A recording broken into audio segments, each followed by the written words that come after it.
আমাদের এই পৃথিবীর বৈচিত্র্যতার যেন কোনো শেষ নেই। এখানে আছে সাহারা মরুভূমির বুকে গনগনে আগুনের দিন, আছে সাইবেরিয়ার বরফ শীতল ছোঁয়া। এই পৃথিবীর বুকে কোথাও আছে ঘন বসতিপূর্ণ ব্যস্ত শহর, আবার কোনো শহর পৃথিবীর একেবারেই প্রান্তে, একেবারেই শান্ত। পৃথিবীর শেষ প্রান্তের এইসব মানব বসতিতে যাওয়া অনেকের পক্ষেই অসম্ভব। এই পর্বে আমরা দেখতে চলেছি উত্তর মেরুর সবচেয়ে কাছের শহরটিকে। এর মাধ্যমে আপনি জানতে পারবেন বিশ্বের সবচেয়ে উত্তরের শহর কোনটি, পৃথিবীর শেষ প্রান্তের জীবন কেমন কাটে, শেষ শহরে কী কী প্রাণী বাস করে, এখানকার রাত দিন কেমন ইত্যাদি। পৃথিবীর সবচেয়ে দুর্গম বসতি বা রিমোট এরিয়ার অন্যতম একটি শহর হল সেলবার্ড, যা নরওয়ের অন্তর্গত। সেলবার্ড দ্বীপপুঞ্জ নরওয়ের শীর্ষ এবং উত্তর মেরু এই দুই স্থানের মাঝ বরাবর অবস্থিত।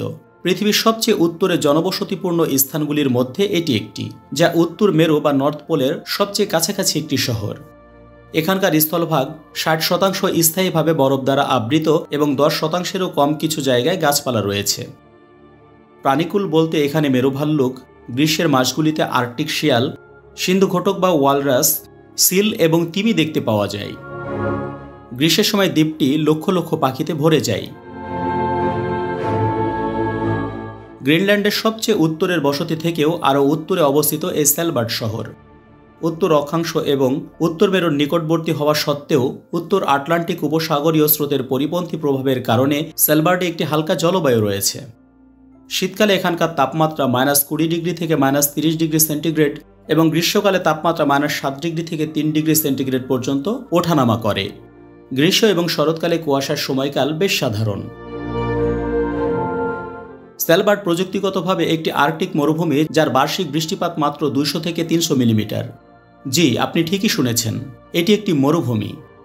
মরুভূমি বলতে শুধু বালিময় প্রান্তরকেই বোঝায় না, এটি যে কোনো রূপে থাকতে পারে। শুধু প্রচণ্ড গরমই নয়, প্রচণ্ড ঠান্ডাও হতে পারে মরুভূমি। আপনার হয়তো জানা নেই, পৃথিবীর বুকে সবচেয়ে বড় মরুভূমি হল অ্যান্টার্কটিকা মহাদেশ। ফরাসি গবেষক জোনাথান উইলির মতে, যদি কোনো এলাকায় বছরে 25 সেন্টিমিটার বা এর চেয়ে কম বৃষ্টিপাত হয়, তাহলে সেটি একটি মরুভূমি।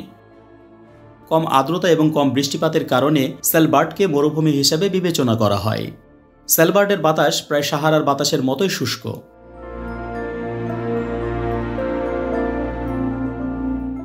12 শতকে আইসল্যান্ডীয় গ্রন্থে সেলবার্ডকে প্রথম উল্লেখ করা হয়। তবুও এটি ডাচম্যান উইলেম বারেন্টস, যিনি আনুষ্ঠানিকভাবে 1596 সালে উত্তর পূর্ব পথের সন্ধানের সময় দ্বীপপুঞ্জটি আবিষ্কার করেছিলেন। এই জায়গাটি আবিষ্কারের পর এখানে অনেক সংখ্যায় তিমি এবং ওয়ালরাসের খবর বেশ কিছু অঞ্চলে ছড়িয়ে পড়ে। ইউরোপীয় চাহিদা অনুসারে এখানে 1600 থেকে 1750 সাল পর্যন্ত বিপুল পরিমাণে তিমি শিকার করা হয়েছিল, যা তিমিকে বিলুপ্তির দ্বারপ্রান্তে নিয়ে গিয়েছিল। রাশিয়ান শিকারীরা 18 শতকের শুরু থেকে 18 শতকের মাঝামাঝি সময় পর্যন্ত আর্কটিক শিয়াল এবং মেরু ভাল্লুক শিকার করে তাদের পশম শীতের সময় ব্যবহার করত। সেলবার্ড উত্তর মেরুর খুব কাছাকাছি হওয়ার কারণে এখানে বছরে 5 মাস সূর্য অস্ত যায় না। 19 এপ্রিল থেকে 23 আগস্ট এখানে গ্রীষ্মকাল। এ সময় সূর্য অস্ত যায় না। এই সময়টাতে এখানে টানা সূর্য দেখা যায়। অন্যদিকে শীতকালে সেলবার্ডে একটি রাত 3 মাস স্থায়ী হয়। বিষয়টি কল্পনা করতেও এক অদ্ভুত রোমাঞ্চের সৃষ্টি হয় যে 3 মাস ধরে সূর্যোদয় দেখা যায় না। গ্রীষ্মকালে মধ্যরাতের সূর্যের বিপরীত হল শীতকালের মেরুরাত। এটি নভেম্বরের শুরুতে শুরু হয় এবং জানুয়ারির শেষে শেষ হয়। সেই সময়ে আপনি সেলবার্ডে সূর্যালোকের একটি ঝলকও দেখতে পাবেন না। মেরুবৃত্তের ভেতরে থাকায় এখানে নিশিত সূর্য দেখতে পাওয়া যায় এবং পৃথিবীর উত্তর মেরুতে চুম্বকীয় বলয়ের কারণে এখানে প্রাকৃতিক ঘটনা অরোরা বা মেরুদূতি দেখতে পাওয়া যায়। সেলবার্ড উত্তরের জনবসতির 4টি আবাসস্থল নিয়ে গঠিত।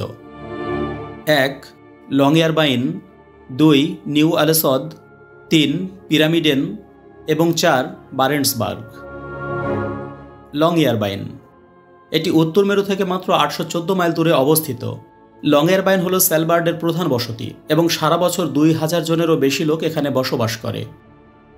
হোটেল, দোকান এবং একটি আন্তর্জাতিক বিমানবন্দর সহ একটি সাধারণ শহরে যে যে অবকাঠামো থাকার প্রয়োজন, আপনি সে সমস্ত অবকাঠামো এখানে দেখতে পাবেন। এই বিমানবন্দরটি বিশ্বের সবচেয়ে উত্তরের বিমানবন্দর। আপনি এখানে দেখতে পাবেন পৃথিবীর সবচেয়ে উত্তরের বিশ্ববিদ্যালয়টিকে। লংয়ারবাইন হল সেই স্থান সেলবার্ড ভ্রমণে যেখানে আপনি প্রথমে পৌঁছাবেন। নিউ আলেসদ নিউ আলেসাদো হলো আরও উত্তরে অবস্থিত একটি বৈজ্ঞানিক গবেষণা কেন্দ্র, যেখানে গ্রীষ্মকালে বছরে ৩৫ জন জনসংখ্যা বেড়ে ১২০ জন মতো হয়। পৃথিবীর সবচেয়ে উত্তরের পোস্ট অফিস এখানে অবস্থিত। পিরামিডেন। পিরামিডেন হল একটি প্রাক্তন সোভিয়েত খনির শহর, যা সোভিয়েত ইউনিয়নের পতনের পর পরিত্যক্ত হয়েছিল। একসময় ১০০০ জনেরও বেশি লোকের বসবাস ছিল এখানে, তবে আজ হাতে গোনা কয়েকজন লোক এখানে বসবাস করে। সেখানে তারা হোটেল চালায় এবং গাইড হিসেবে কাজ করে। বারেন্টসবার্গ। বারেন্টসবার্গ হল এই দ্বীপপুঞ্জের দ্বিতীয় বৃহত্তম বসতি, যেখানে ৪৭০ জন রাশিয়ান এবং ইউক্রেনীয় জনসংখ্যা রয়েছে। গ্লোবাল সিড ভল্টটি স্যালবার্ডে অবস্থিত। সিড ভল্টটি বিমানবন্দরের কাছে লং এয়ারবাইনের প্রান্তে অবস্থিত, যেটি ২০০৮ সালে খোলা হয়েছিল। এটি একটি পুরাতন কয়লা খনিতে অবস্থিত। এই বীজ ভল্টে বিশ্বব্যাপী সংকটের ক্ষেত্রে ক্ষতির বিরুদ্ধে নিশ্চয়তা নিশ্চিত করার জন্য বিশ্বের সমস্ত বীজের কিছু পরিমাণ মজুত করা আছে। বিষয়টি খুব সহজভাবে বললে, প্রাকৃতিক অথবা মানবসৃষ্ট কোনো দুর্যোগের কারণে পৃথিবীর গাছপালা বিলুপ্ত হয়ে গেলে এই বীজের সাহায্যে বৃক্ষ রোপণ করে পৃথিবীকে আবার সবুজে সমারোহ করে তোলা সম্ভব। স্যালবার্ড বিশ্বের সবচেয়ে নিরাপদ স্থানগুলির মধ্যে একটি, যেখানে কার্যত কোনো অপরাধ নেই। এখানে ৫০টি দেশের বাসিন্দা রয়েছে। স্যালবার্ডে বসবাস ও কাজ করার জন্য ভিসা বা রেসিডেন্সি পারমিটের প্রয়োজন নেই। এখানে জনবসতির বাইরে বন্দুক বহন না করা আইনের পরিপন্থী। ২০১২ সাল থেকে মেরু ভাল্লুক দ্বারা সৃষ্ট হুমকির কারণে যে কেউ বসতির বাইরে ভ্রমণ করলে তাকে অবশ্যই আগ্নেয়াস্ত্র বহন করতে হবে। এখানে জনবসতির বাইরে অবস্থানের সময় আগ্নেয়াস্ত্র একটি অপরিহার্য বিষয়। এটি সন্ত্রাসী বা হামলাকারীর জন্য নয়, কেবলমাত্র ভাল্লুককে ভয় দেখানোর জন্য। এটা খুবই অসম্ভব যে আপনি স্যালবার্ডে জন্মগ্রহণকারী কারোর সাথে দেখা করবেন। স্যালবার্ডে কোনো স্থানীয় জনসংখ্যা নেই। সেখানে যারা বাস করে তারা সবাই বাইরে থেকে এসেছে এবং এখানে নারীদের সন্তান জন্ম দেওয়ার অনুমতি নেই। অত্যন্ত দুর্গম হওয়ার কারণে নারীদের সন্তান প্রসবের নির্ধারিত তারিখের কয়েক সপ্তাহ আগেই তাদের নরওয়ের মূল ভূখণ্ডে ফিরে যেতে হয়। এখানে যেমন কাউকে জন্ম নিতে দেওয়া হয় না, তেমন এখানে কাউকে সমাহিত করাও হয় না। হাস্যকর হলেও সত্য যে স্যালবার্ডে মারা যাওয়া অবৈধ। পার্মাফ্রস্টের কারণে মৃতদেহ বরফে কবর দেওয়া হলে সেটি পচে না, ফলে বিভিন্ন ভাইরাস ও জীবাণুর সৃষ্টি হয়, যা মানবজাতির জন্য বেশ হুমকিস্বরূপ। স্যালবার্ড দ্বীপপুঞ্জে প্রায় ৪৬ কিলোমিটার রাস্তা রয়েছে। অফরোডে গাড়ি চালানো কঠোরভাবে নিষিদ্ধ। এখানে কোনো ট্রাফিক জ্যাম বা যানজট আপনি দেখতে পাবেন না। স্যালবার্ডে মানুষের চেয়ে স্নো মোবাইল বেশি। স্নো মোবাইল রাইডিং এখানে বেশ জনপ্রিয়। মজার বিষয় হলো স্যালবার্ডে মানুষের চেয়ে মেরু ভাল্লুক বেশি আছে। স্যালবার্ডে সর্বমোট মানুষের সংখ্যা মাত্র ২৭০০ এর কিছুটা কম এবং আনুমানিক মেরু ভাল্লুকের সংখ্যা ৩০০০। বিষয়টি দেখে মনে হয় এই দ্বীপপুঞ্জটি মানুষের নয়, ভাল্লুকের। মেরু ভাল্লুককে তাদের প্রাকৃতিক বাড়িতে দেখতে এবং ছবি তোলার জন্য এটি পৃথিবীর অন্যতম সেরা জায়গা।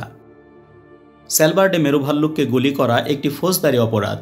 মেরু ভাল্লুক একটি বিপন্ন প্রজাতির প্রাণী, তাই এই প্রাণীটিকে সমগ্র দ্বীপপুঞ্জ জুড়ে আইন করে সুরক্ষিত করা হয়েছে। মেরু ভাল্লুককে তাড়া করা বা বিরক্ত করাও এখানে বেআইনি। স্যালবার্ডে আনুমানিক ১০,০০০ হরিণ রয়েছে, যা তাদের নিজস্ব উপপ্রজাতির। তবে আপনি স্যালবার্ডে একটি বিড়ালও দেখতে পাবেন না। স্যালবার্ডে বিড়াল নিয়ে আসা বা পালন করা সম্পূর্ণ নিষিদ্ধ। নরওয়ের রাজধানী অসলো হয়ে বিমানযোগে ৩ ঘন্টার ফ্লাইটে স্যালবার্ডে যাওয়া যায়। লং এয়ারবাইন বিমানবন্দর হল বিশ্বের সবচেয়ে শেষ প্রান্তের বিমানবন্দর, যেখানে নিয়মিত নির্ধারিত ফ্লাইট পাওয়া যায়। বিভিন্ন সময় ও চাহিদার উপর ভিত্তি করে এখানে বিমানযোগে যেতে জনপ্রতি $১৬৫ থেকে শুরু করে $৫২০ খরচ হতে পারে। জাহাজে চড়ে পানিপথেও এখানে যাওয়া যায়, সেক্ষেত্রে ৯ থেকে ১৪ দিন সময় লাগবে। তবে বছরের যে কোনো সময় স্যালবার্ডে কোনো নিয়মিত জাহাজ পরিষেবা নেই। এর জন্য নির্দিষ্ট সময় পর্যন্ত অপেক্ষা করতে হয়। উত্তর মেরুকে অন্বেষণের জন্য এই স্যালবার্ডই ছিল প্রস্থান পয়েন্ট। নরওয়েতে অবস্থিত একটি নৈসর্গিক সুন্দর রাস্তা রয়েছে, যাকে পৃথিবীর শেষ রাস্তা বলা হয়। পৃথিবীর বুকে অবস্থিত এই রাস্তাটি একেবারেই অন্যরকম। দেখে মনে হবে এটি পৃথিবীর কোনো রাস্তা নয়, এজন্য সৌরজগতের অন্য কোনো গ্রহের রাস্তা। পৃথিবীর শেষ রাস্তা E69 রোড সম্পর্কে জানতে এই ভিডিওটি দেখুন। যদি এমন তথ্যমূলক ভিডিও আপনার ভালো লাগে তবে সাবস্ক্রাইব করে পাশে থাকুন।